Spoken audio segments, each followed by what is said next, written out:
அதிமுக எம்எல்ஏக்கள் ராஜினாமா விவகாரத்தில் விசிக தலைவர் திருமாவளவன் மாறுபட்ட கருத்துக்கள் தெரிவிப்பதால் சர்ச்சை ஏற்பட்டுள்ளது. அந்த பேட்டிகளை தற்பொழுது பார்க்கலாம்.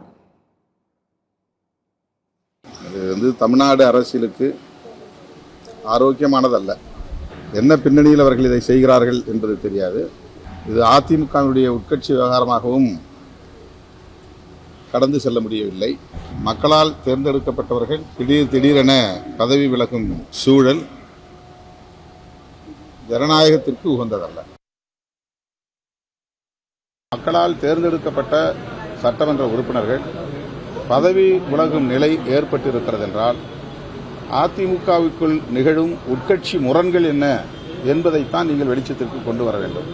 6 பேர் இதுவரையில் அதிமுகவில் இருந்து பதவி விலகியிருக்கிறார்கள் என்றால் இது அதிமுகவுக்குள் எழுகிற மிக முக்கியமான ஒரு பிரச்சனை, ரொம்ப சீரியஸா விவாதிக்க வேண்டிய ஒன்று. எனவே இந்த கேள்விகளை நீங்கள் அதிமுகவினரிடம் வெளிப்படையாக கேட்க வேண்டும். அவர்கள்தான் நாட்டு மக்களுக்கு இதை தெளிவுபடுத்த வேண்டும்.